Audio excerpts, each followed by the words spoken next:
வணக்கம், welcome to Laya's naturals and herbals கார்டனுங்க. இன்றைக்கி அழகழகான ஜீனியா பூக்கள் வந்து நம்ம தோட்டத்தில் பூத்துருக்குங்க. கலர் கலரான ஜீனியாக்கள் முதல்ல நம்மளுக்கு வந்து இந்த மாதிரி நிறைய கலர் ஜீனியா வந்திருக்கு. இது காஸ்மாஸுங்க, ஆரஞ்சு கலர் காஸ்மாஸ். மஞ்சள் கலர் நம்மக்கிட்ட ஏற்கனவே நிறையா இருக்குது.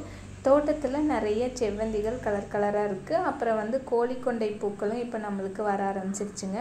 இந்த வாரம் பார்த்திங்கன்னா எப்போ போல் நம்மளுக்கு மல்பெரி அறுவடைகள் வந்து நல்லாவே கிடச்சிது.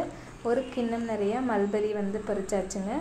மல்பெரிகள் வந்து இனி வெயில் காலம் தொடங்கும் போது ஓரளவுக்கு சீசன் முடிஞ்சு போயிடும். இதுதான் நம்ம எடுக்கிற கடைசி மல்பெரியாக இருக்கும். அப்புறம் இனி மழைக்காலமெல்லாம் வந்த பின்னாடி தான் நம்மளுக்கு வந்து மல்பெரிகள் வரும். இப்போ வந்திருக்கிற மல்பெரி வந்து நல்லா அளவில் பெருசாகவும் நல்ல டேஸ்ட்டாகவும் இருந்ததுங்க.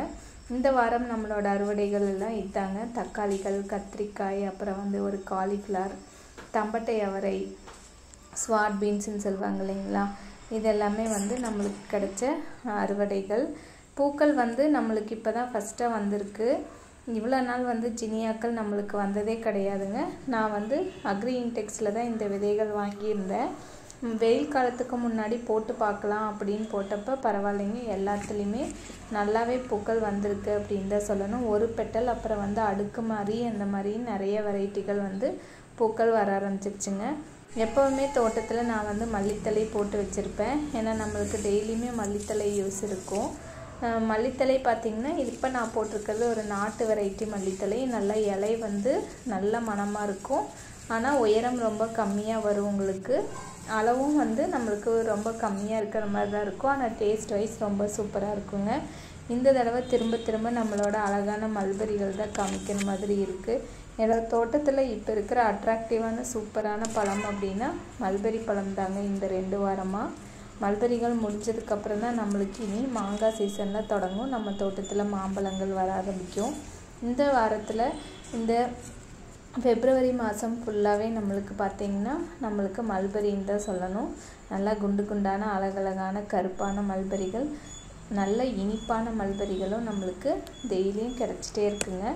பாருங்கள், நான் பறிக்கிறது வந்து ஒரு 10 பழம் இருந்தாலே அவ்வளோ சூப்பராக இருக்குங்க. நல்லா குண்டாக பெருசாக வந்திருக்கு. கிண்ணம் கூட எடுத்துகிட்டு வரல, நான் அப்படியே கையிலேயே பறித்து அங்கேயே வாஷ் பண்ணி சாப்பிட்டுக்கலாம் அப்படிங்கிறதுனால அப்படியே எடுத்துட்டேங்க.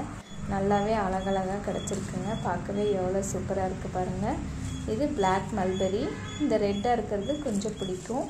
புளிப்பு சுவை பிடிக்கிறவங்க அந்த மாதிரி பறித்து சாப்பிட்லாம். நாங்கள் இனிப்பாக இருக்கிறது தான் சாப்பிடுவோம். அதனால் வந்து நல்லா கருப்பான பின்னாடி ஒரு கைப்பிடி எடுத்துக்கிட்டேங்க. நம்ம தோட்டத்தில் வெரைட்டி ஆஃப் கத்திரிக்காய் நம்ம வச்சுருக்கோம். 3-4 வெரைட்டி இருக்குங்க. சாதாரண வரி கத்திரி, அப்புறம் நீல கத்திரியில் வெள்ளை ஊதா, அப்புறம் பச்சை குண்டு கத்திரி அப்படின்னு சொல்லிட்டு எப்போவுமே கத்திரிக்காய் வந்து நம்மளுக்கு கொஞ்சம் மெயின்டெனன்ஸ் இல்லாமல் ஈஸியாக வரும். ஆனால் இந்த வெள்ளை கத்திரிக்காய் இப்போ தாங்க நம்மளுக்கு இவ்வளோ அழகாக வர ஆரம்பிச்சிருக்கு. கீரை வெரைட்டி பார்த்திங்கன்னா எல்லாம் நாட்டுக்கீரை தானாக வரும். அப்புறம் நம்ம வந்து பாலக் வச்சுருக்கோம். விதைக்காக பாலக் பூக்கள் நிறைய வந்திருக்கு, விட்டு வச்சுருக்கேன். பாலக் விதைகள் வந்தால் கண்டிப்பாக எடுத்து உங்களுக்கும் நான் ஷேர் பண்ணுறேங்க. பாலக் ஒரு கட்டும், அப்புறம் வந்து கத்திரிக்காய் பறிச்சாச்சு. கொஞ்சம் வந்து mini button rose pink variety இருந்ததுங்க, அதை பறிச்சாச்சு. ரெட் வெரைட்டிலையும் கொஞ்சம் விட்டுருக்கு. ரெண்டுமே பட்டன் ரோஸ் ஃபேமிலியை சேர்ந்தது தாங்க. பூக்கள் கொஞ்சம் அழகாக இருக்கும் இந்த ரெண்டுமே பார்க்குறக்கு. நம்ம இதை ஃப்ளவர் வாஷில் போட்டுவிட்டால் சூப்பராக அப்படியே ஒரு 2-3 நாள் இருக்கும். ரோஸ் எல்லாமே வந்து வெயில் காலம் தொடங்குறதுக்கு முன்னாடியே அளவுகள் கம்மியாயிடுச்சு. இன்னும் வந்து மழை பெஞ்சால் தான் நம்மளுக்கு வந்து ரோஸ் இன்னும் நல்லா வருங்க. இது காஷ்மீரி ரெட் ரோஸ் வெரைட்டி. நல்லா கொஞ்சம் பெருசாகவும் பூக்கும், நிறையா பூக்கும். மெயின்டெனன்ஸ் எதுவும் பெருசாக தேவைப்படாதுங்க. நம்ம ரோஸ் மிக்சர் மட்டும் 2-3 ஸ்பூன் கொடுத்தாலே போதும், நிறைய பூக்கள் கொடுக்கும். இந்த காஷ்மீர் ரெட் ரோஸ் வெரைட்டி வந்து பாருங்கள், ஒரு கைப்பிடி காஷ்மீர் ரெட் ரோஸ் பொரிச்சாச்சு. அப்புறம் வந்து எப்போ போல் அடுத்தடுத்த நாட்களில் பழுத்துட்ருக்கிற மல்பெரிகளை பறிச்சுட்டு எடுத்துக்கிட்டே தான் இருக்கணும், இல்லைன்னா கீழே விழுந்துருங்க. அப்புறம் நம்மளுக்கும் சாப்பிட முடியாமல் வேஸ்ட்டாக போயிடும். பார்த்திங்களா, நான் சொன்ன மாதிரி அப்படியே ஒவ்வொரு கொத்துலேயும் அளவுகள் குறைய ஆரம்பிச்சிருச்சு. சில இடத்துல எல்லாமே பறித்து முடித்த மாதிரியே ஆயிடுச்சுங்க. சின்ன மல்பெரி கட்டிங்ஸ் நம்ம போட்டு வச்சுருந்ததுலேயும் கொஞ்சம் மீதி இருக்குது. அதுலேயும் பழங்கள் பழுக்க ஆரம்பிச்சிருச்சுங்க. நிறைய பேருக்கு இன்னும் மல்பெரி கட்டிங்ஸ் அனுப்ப முடியாமல் அப்படியே வச்சுருக்கேங்க. அதுலேயும் வந்து ஒரு சில பழங்கள் பழுத்துட்ருக்கு. இந்த கீழே இருக்கிற கொம்பில் தாங்க நம்மளுக்கு நிறைய பழம் அங்கங்கே கொத்தாக இருந்ததில் அப்பப்போ எல்லாம் பறிச்சது போக 1-2 தான் இப்போ நிற்க ஆரம்பிக்குது. இன்னும் வந்து அடுத்த மாதம் அப்படிங்கும்போது நம்மளுக்கு சீசனே முடிஞ்சு போயிடுங்கிற மாதிரி தான் வந்து மல்பெரிகள் வந்துட்டுருக்குங்க. ஸோ இன்றைக்கோட அறுவடை பாலக்கீரை ஒரு கட்டு, அப்புறம் வந்து வெள்ளை கத்திரி கொஞ்சம், மல்பெரிகள் எப்பவும் போல் கொஞ்சம் ரோஸ் வகைகள் அப்படின்னு சொல்லிட்டு நம்மளுக்கு கிடைச்ச அறுவடைகளை எடுத்தாச்சுங்க. ஓரளவுக்கு நம்மளோட வீட்டு சமையலுக்கு தேவையானது நம்மளுக்கு தோட்டம் கொடுக்குங்க. ஜினியா வகையை பார்த்திங்கன்னா ஒவ்வொரு நாளும் ஒவ்வொரு கலராக மாறிட்டு இருந்தது. பார்க்கவே அழகாக இருந்தது. நிறைய வந்து லேயர்ஸ் வர ஆரம்பிச்சிருந்ததுங்க. ஃபஸ்ட்டு நாள் ஒத்தையாக பூத்துருந்தது, அப்புறம் லைட் பிங்க்காக இருந்ததுங்க, அப்புறம் டார்க் பிங்க்காக மாறிச்சு, அப்புறம் ரொம்ப அப்படியே ஒரு ஃபேடான மாதிரி ஒரு கலருக்கு போகுது. நல்ல மாற்றம்ங்க. ஜினியா பார்க்கவும் ரொம்ப அழகாக இருந்தது. நிறைய வந்து கலர்கள் இருக்குது அப்படின்னு அதில் போட்டிருந்தாங்க. நம்மளுக்கு வந்தது இவ்வளோ கலர்ஸ் தாங்க, ரெட்டு, ஆரஞ்சு, பிங்க்கு அப்படிங்கிற மாதிரி. இந்த பக்கம் இருந்த எலுமிச்சை செடியில் 2 வந்து வெயிலுக்கு வெம்ப ஆரம்பிச்சிருச்சுங்க. இனி அதை விட்டால் நம்மளுக்கு சுத்தமாக அதில் ஜூஸே இருக்காது அப்படின்னு சொல்லிட்டு ஓரளவுக்கு இருக்கிறப்பவே பறிச்சாச்சுங்க. கொஞ்சம் குட்டியாக தான் இருந்தது, இருந்தாலும் வந்து இன்னும் மஞ்சளாக பழமாக விடுற அளவுக்கு இல்லாததுனால எடுத்துட்டேன். இது மறுபடியும் அடுத்த நாள் நான் தோட்டத்துக்கு போனப்போ ஜினியா பாருங்கள், நான் சொன்ன மாதிரியே எப்படி கலர் மாறி போச்சு அப்படின்ட்டு. வெளுத்துட்டு இருக்கிற மாதிரி இதெல்லாம் டார்க்கான மாதிரி எனக்கு தோணுச்சுங்க.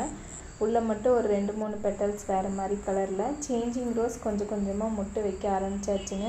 நிறையாவே முட்டுக்கள் வச்சுருக்கு. செவ்வந்திகளும் நல்லா பூக்க ஆரம்பிக்குதுங்க, வெயிலுன்னு கூட இல்லாமல். அப்புறம் இந்த சைட் பார்த்திங்கன்னா நம்ம பூசணிக்காயில் ஒன்று அழுகி போச்சுங்க, ஒன்று நல்லா வர ஆரம்பிச்சிருக்கு, கொஞ்சம் பெருசாகவே ஆயிடுச்சு, இன்னும் சாம்பல் கட்டலை. பாரிஜாத பூ நல்லா ஒரு முட்டை வச்சுருக்குங்க. பாரிஜாதம் ரொம்ப மணமாக இருக்கும், பூவும் ரொம்ப அழகாக இருக்கும். அந்த இடத்துக்கு போனாலே நம்மளுக்கு வந்து அந்த பூவோட மனம் சுண்டி இழுக்கும். இந்த பக்கம் இருக்கிற லெமன் செடியில் பார்த்திங்கன்னா ஒரு லெமன் பழுத்து கீழேயே விழுந்துருச்சுங்க, நம்ம கவனிக்கல. நல்லா பெருசாக இருக்கும் இந்த லெமன். எந்த வெயில்லையும் எந்த இதுவும் பாதிக்காமல் நல்லா வந்து இதில் ஜூஸ் நிறைய கிடைக்குங்க. நம்மளோட கொய்யா செடியில் பார்த்திங்கன்னா மறுபடியும் 2 பேர் வந்து இருக்காங்க. இன்னும் கொஞ்சம் விடலாம் இவங்கள அப்படின்னா அடுத்து நம்மளுக்கு பழம் கிடைக்குமான்னு தெரியாது. அதனால் இந்த ஸ்டேஜில் நம்ம இவங்களை கொஞ்சம் பறித்து எடுத்துக்கலாம் அப்படின்னு சொல்லிட்டு ஓரளவுக்கு ஒரு காய் இன்றைக்கி எடுத்துக்கலாம், அப்புறம் இன்னொரு காய் அப்புறமா பறிச்சிக்கலான்னு சொல்லிட்டு நல்லா ஒரு பெரிய காய், அதாவது 3/4 காய்ங்க, சூப்பராக இருக்கும் பாருங்கள். ஒரு கொய்யாப்பழம், ஒரு லெமன் எடுத்துட்டேன். நேற்று வந்து பாரிஜாதம் மொட்டு காமிச்சிருந்தீங்களா, இன்றைக்கி பாரிஜாதம் நல்லா பூத்துருச்சு. சூப்பரான மனம். தேன்பூச்சி சுற்றி ஓடி வந்துட்டு போயிட்டே இருந்ததுங்க. கொஞ்ச நேரம் அந்த காணோம், சரி இப்போ வீடியோ எடுத்துக்கலாம் அப்படின்னு சொல்லிட்டு நல்ல மனம்ங்க. அங்கே போனாலே வந்து அவ்வளோ மனம். இன்றைக்கி நம்ம ஜினியாக்கள் என்ன கலராக இருக்குது பாருங்கள். ஒவ்வொன்றையும் நிறைய மாற்றம் தினம் பார்க்கும்போது அழகாக தெரிஞ்சுது. இவங்க கூட்டமாக பூத்துக்கிட்டாங்க. இவன் நல்ல கலராக இருந்ததுங்க. இந்த செவ்வந்தி அவ்வளோ ஒரு அழகான கலர், நல்ல ஒரு பிங்க் கலராக பார்க்கவே நல்லா இருந்தது. இது நம்ம தோட்டத்தில் இருக்கிற ரோஸ்மெரி. இது சூப்பரான மணமாக இருக்குங்க. நம்ம தோட்டம் பிடிச்சிருந்தா லைக் பண்ணுங்கள், சப்ஸ்கிரைப் பண்ணுங்கள். நன்றி.